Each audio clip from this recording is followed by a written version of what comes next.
Hey guys, what's going on? It's me, Will, and I'm back with the part 2 of my review of the Mad Cool Festival in Madrid, Spain. This is gonna be my thoughts on the day number 2.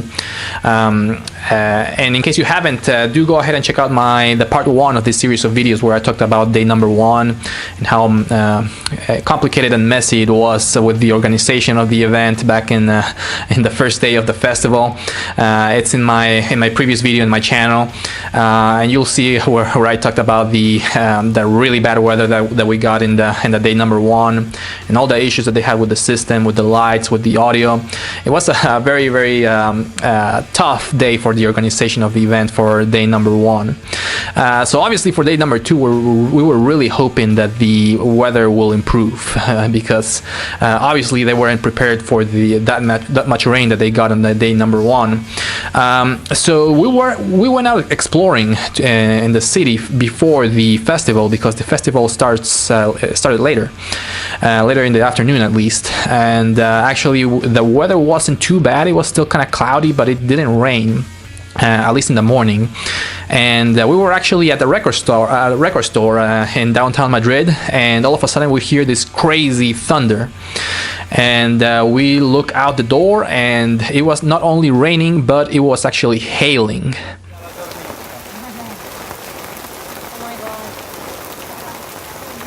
So yeah, I never really thought that I would see hail in the middle of the summer in Spain, but it did happen. It was a really bad storm that passed by. Fortunately, we waited a little bit. We wanted to lunch to a restaurant after the record store, and after that, the storm had passed. It was still kind of raining a little bit, but it wasn't that much to cause a big concern for the show. So we went to the show, and it was still kind of cloudy, but the weather was holding up okay, which I was really glad about that, because I was really hoping to see or to have the full festival experience with all the lights and all the screens on, specifically for the Green Day show as well as for the Rancid show that were playing that day. And when we got there, it seemed like everything was working fine. The lights were on, the screens were working on the big stage, so we were pretty happy about that. Getting in wasn't a problem like it was in the day 1, because we already had the wristbands, and the first band that we saw during the day in one of the smaller stages was a band that I really wanted to see. It was a band called Deep Valley. I believe it's an American band, and they're a duo.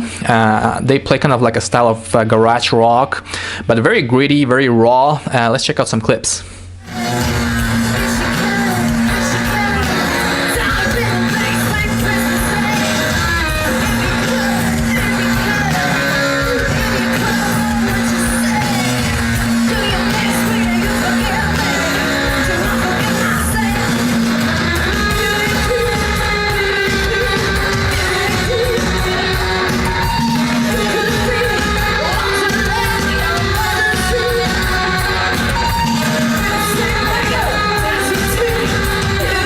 Yeah, really interesting band to see. They were really fun. They put out a great show.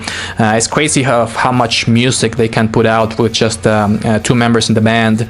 But yeah, really cool rock and roll band. And actually, a few weeks after that show, we saw them again. This time they played here in Atlanta, opening for Blondie and Garbage for their tour that they went out to a few weeks ago. So yeah, really cool band. Make sure that you check out Deep Valley. And right after that, we went out to the big stage to see Rancid, and if you watch my videos, you know I'm a huge fan of Rancid. I've been listening to them since I was really in high school. It's perhaps one of the first, or maybe the first, punk rock band that I've ever listened to. Ever since and Out Come the Wolves came out, I immediately became a huge fan of the band. I've seen them a couple of times before, and I was of course very excited to see them again, especially at the music festival.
was Rancid playing a really killer set at the Mad Cool Festival in Madrid back in July.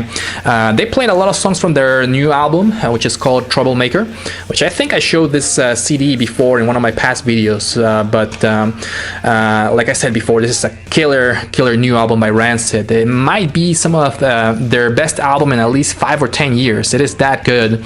I was very surprised to see how good they are still after so many years being in the band. But yeah, I highly recommend that you check out Troublemaker by Rancid. So yeah, they played a lot of songs from the new album, as well as some of the classic songs or the hits, especially from the album, the classic album, And Out Come the Wolves. And as usual, always very high energy punk rock band, and a great show by Rancid. No complaints there. And if you see in the video, you'll see that the screens on the side in the big stage were working, which they were not working during the Foo Fighters set and day one in my last video. So yeah, Rancid played a really good show, and after the Rancid show, we went out to one of the smaller stages to go see Ryan Adams. But before the Ryan Adams show, they had another stage right next to that small stage, and we were able to catch the last part of the Spoon show, the band Spoon.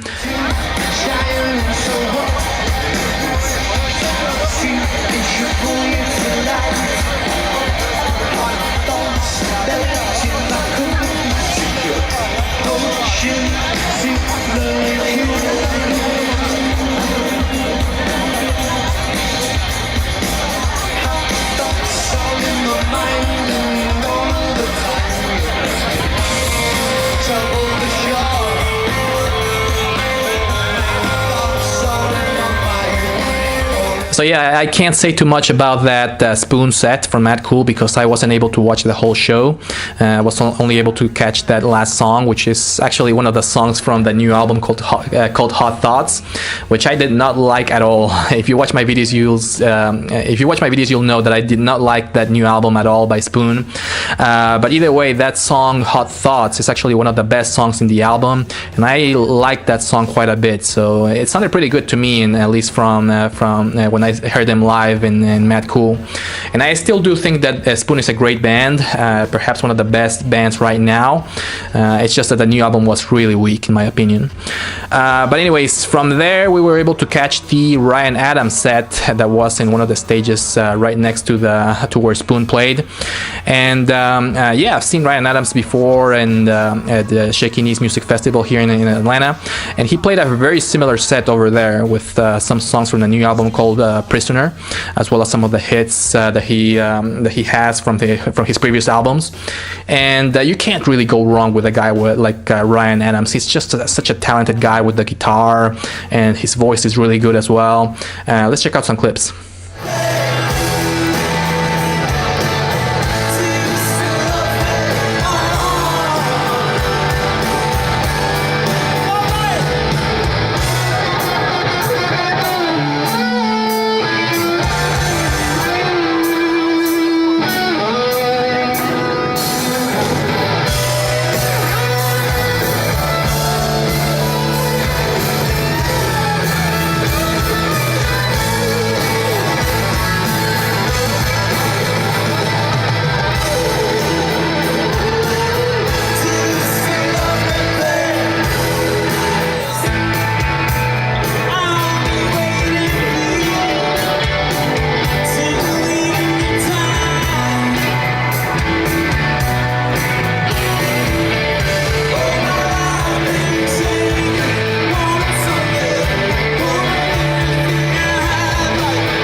So yeah, that was a really killer set by Ryan Adams at the Mad Cool Festival. I always like how he kind of set up the stage with the pictures of his cat in the background next to all the amplifiers and the speakers that he has right behind him. I always thought that was really cool.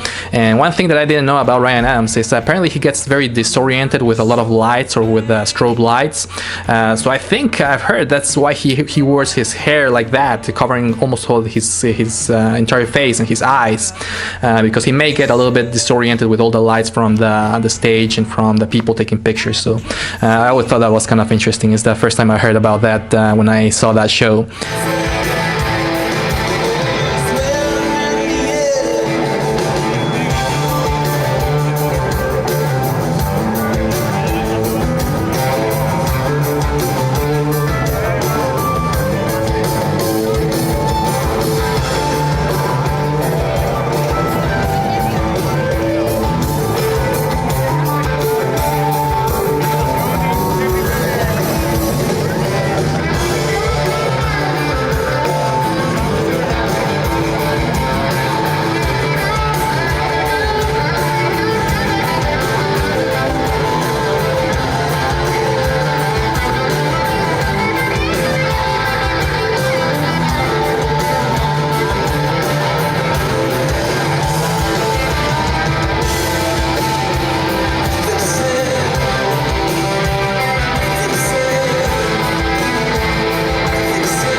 Alright, so now moving on to the what I think is going to be the difficult part of this video, because it's kind of a sensitive topic, and just in case you haven't read of what happened during the Green Day show at Mad Cool, or I would say before, what happened before the Green Day set at Mad Cool, this is basically what happened. So and this is from the perspective of somebody that was in the audience, right? So we were, after we went to see Ryan Adams, we immediately went to see, or to get good spot to see Green Day at the big stage. And we were there, and before the Green Day set, I would say maybe like a half an hour or 20 minutes before Green Day was supposed to take the stage, they had this show, which is kind of strange. I've never seen somebody do, or any kind of festival do, kind of like a show before a big artist or a big band is supposed to play at a big music festival. They had this acrobat, and his name was Pedro Aunion, doing this kind of show where he was inside a transparent cube, where he was doing this kind of movements inside of this cube that did not have a bottom. It did not have the floor of the cube, and this cube was elevated about 100 feet from the ground. And he was doing all these movements and these dances, just supporting himself from the sides of the cube, which was really impressive of the way that he did it.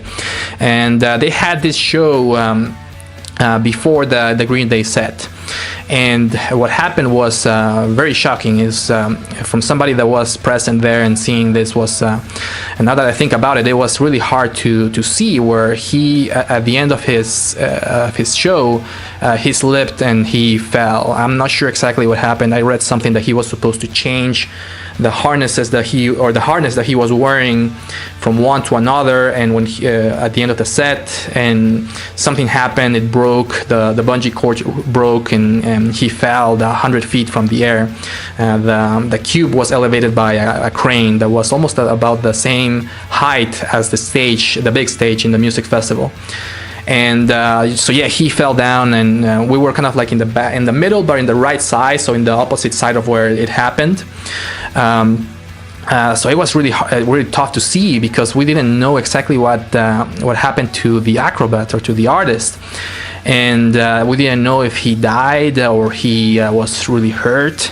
We didn't know what was going to happen with the show, but we were very concerned. And I was looking around with all the people around us, and everybody was really confused. So we were all waiting for the organization of the event, of the festival, to say something about what happened. And of course, if something happened to the guy, if he died, we were expecting that the show would be canceled, because something as visceral as this, there's no way that they would keep the show going. At least that's what we assumed, or everybody around me assumed that. I didn't have any cell phone service over there, but all the people around us, some of them did. They were looking through social media. I saw some of them looking through the Mad Cool website or the social media, and they didn't find anything. They didn't say anything for about half an hour. The time where Green Day was supposed to play, they was delayed for about another half an hour. We were just standing there waiting for somebody to say something. Now, I did not know about this when I was there waiting for the show waiting for the announcement or anything that they would say during the festival. But I did read something online of some other attendees at the festival that they were close to where the security people were, kind of in the front of the stage. And apparently they were asking some of the security people or some of the people that worked in the festival what happened. And what they're claiming is that the security people said that the guy was okay, that they had to take him to the hospital, but that he survived the fall. So a lot of people, I guess, in the front, or some people in the audience, kind of knew or thought that he was okay, that the guy survived. Myself and the people around me, we didn't know what the hell was going on. Nobody knew anything. They didn't say anything. They didn't announce anything in the speakers. They didn't say anything. So at that point, I kind of thought to myself, and I said this, if there's two scenarios here. They can either announce that a terrible accident happened, that somebody has got really hurt or somebody died, and if they did, I really assumed that they would cancel the show and that they would postpone it to tomorrow, or they would just have like an acoustic set by the band or something else, but they would announce and they would say something. And the scenario number two was that the show would go on, that the band would play, that the Drunk Bunny would come out and the show would play normally, which would mean that the acrobat survived the fall. I know that a band like Green Day would not, they wouldn't play the show if somebody had died just minutes before their show. Just a few weeks before that, actually, Green Day had canceled the show in Glasgow because of some security concerns or the weather or something happened, but they canceled it before. I'm sure they would have done something like that if the band would have known about the accident that happened. But anyways, we waited there for about half an hour to see what happened. They didn't say anything. They didn't announce anything in social media, and all of a sudden, the Bohemian Rhapsody by Queen starts playing, and the Drunk Bunny comes out. And everybody there, or everybody around me at least, assumed that the guy was okay, that he must have survived the fall. We just assumed that that's what happened because we didn't know anything. They didn't say anything. So the show went on as normal. Everything went on. The Green Day show was actually great. It was a really good show. But I think everyone that was there that saw the fall, everyone around me, and myself at least, kind of had that thought in the back of their heads. I had that thought in my mind that I was thinking, like, there's no way that guy survived that fall. It was just too high up. It was really high up. It was just the fall would have been just too brutal. But you always get that thoughts, and maybe he got caught up in a different rope, and maybe he got caught up onto something, or he fell on something else, or maybe it was part of the show. Nobody knew anything about that, but I think everybody there had that thought in the back of their heads when Green Day was playing, which kind of made it more difficult to enjoy the show. Everybody was thinking about that. So yeah, the Green Day show did happen. The show was great. Billy was great, very into the crowd and getting everybody up and dancing. But so what happened after that was really shocking because, like I said before, I didn't have any cell phone service. But after the show, we actually were heading out. We were heading out, and when we were in the taxi going towards the hotel, we were talking to the taxi driver, and we mentioned that accident. This guy fell really bad, and he said that he heard about that in the radio, and that the man had died. And right after that, we were completely shocked. We were like, holy crap, I can't believe that. First of all, I can't believe that we were there, having fun, having a good time just a few minutes after something like that happened. And first, it was a very confusing thing, very tough to swallow. And we were also a little bit angry, actually, at the event or at the organization of the festival, because I think they should have said something. They should have said something about what happened, at least to the people, to the band. And later on, when we got to the hotel, we logged into the internet, and we saw that first of all, the organization of the festival put out a statement saying what happened. There was an accident, somebody had passed away in this accident. And then Green Day issued a statement saying that they did not know anything about what happened. I'll put a picture here. They said that basically they were in a different area, kind of like in a different place where they had more security before the show, and they just were told that there was some kind of issue, and the show was delayed. And so they were saying, oh, this is kind of normal in a festival like this. These festivals are huge, so this always happens. So they thought it was kind of normal, but they didn't tell them anything about the accident until after it happened, after the show had happened.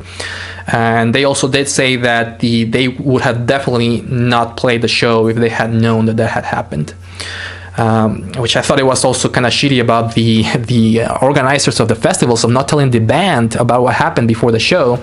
And later on, the festival said, or the organizers of the festival said, that they didn't announce anything because of security concerns. They said that if they had said something about what had happened or canceled the show, it would have called basically an avalanche of people. I said before in the previous video, there were 40,000 or 45,000 people. It was completely sold out. The arena was completely packed, and it would have called an avalanche of people leaving the arena. And it would have been actually more dangerous to have that instead of actually having the show. In my opinion, it would have been the moral thing to just cancel the show. At least you have to tell the band that what happened. Somebody just died before you went out on stage. And I think Green Day would have understood it. They would have said, okay, let's just cancel the show. Or maybe give them the option of just have like an acoustic set of the band playing some songs dedicated to the artist of the guy that just died, Pedro. I think they would have understood. I think the people in the audience would have understood. About the security concerns, I don't know. I'm not an expert. I don't know what would have happened. But I think if they have speakers everywhere, I think if they had explained that in the speakers, I think people would have left in an organized fashion. But I don't know, I'm not an expert. But either way, we were feeling pretty shitty about that, and that's why I decided not to show any video of the band playing at the festival at Mad Cool. It doesn't feel right. Maybe in the future I will, but right now it doesn't feel right to have a video of people having fun, of myself having fun, when an artist just died in a very brutal fashion just a few minutes before that happened. So it just doesn't feel right.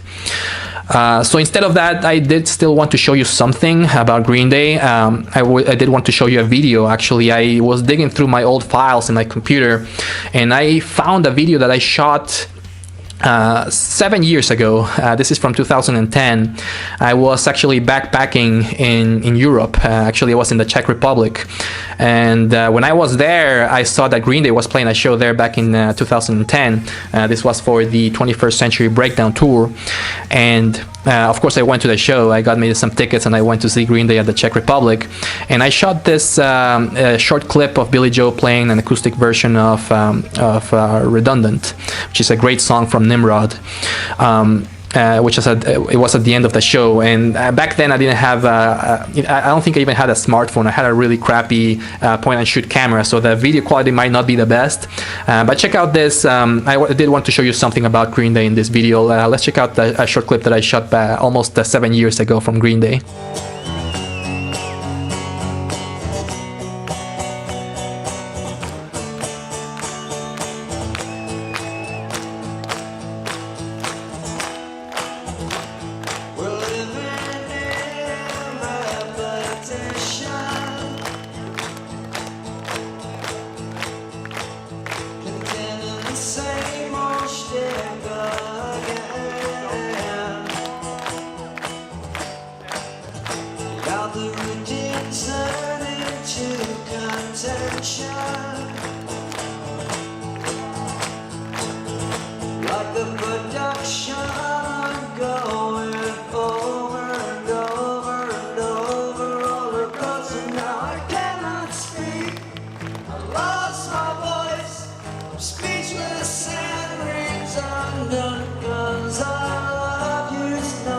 So yeah, that was Green Day playing almost 7 years ago back in the Czech Republic in Prague. A really cool version of Redundant, because I really love that song, and the acoustic, I think it sounds even better. But anyways, that's the story of what happened with the Green Day, or before the Green Day show at Mad Cool. I did want to show you one more thing. This is a picture of the stage with all the lights on. If you compare it to what happened in the previous day, when you see that the lights were pretty much off throughout the festival, where the screens on the side were not working at all, and all the lights that they had around the screen, the stage, were not working on day one. They were working on day two, and they look really nice too. But anyways, that's what happened on the tragic accident of Pedro Aunion before the Green Day show. It was very sad, and I still feel kind of bad about having a good time at the Green Day show when something like that happened, but it did happen, and that's the story. One more thing that happened after the Green Day show is this was before we found out about the death of Pedro. There were bands that were supposed to play after the headliners. This is what they do in the European music festivals. The big headliners play in the middle, and then there's more bands playing all the way up to like 4 or 5 in the morning. And one of the bands that we wanted to see was a band called Slow Dive that were supposed to play right after Green Day. After the Green Day show, we went to that stage to see them. We were waiting and waiting and waiting. This was before we knew about the death of the acrobat. They did not show up. They didn't do any kind of announcement. They didn't say anything. Again, they didn't say anything at all. They didn't say anything online either. We just left because we were waiting there for like almost an hour, waiting for them to play, and we just left. And that's when we got the taxi. And later on, when we logged in online, we saw that they issued a statement saying that they had to cancel the show because of what happened with the death of Pedro Aunion, which it's understanding for a band to cancel a show when something like that happened. But anyways, those are my thoughts on what happened on Mad Cool Day 2. Unfortunately, it didn't end up in a very happy note. It was kind of sad, but yeah, that's what happened. And again, we see. I'm gonna save my thoughts on the day number 3 of the Mad Cool Festival for the next video. So stay tuned for that. Again, thank you for watching, and take care. Bye bye.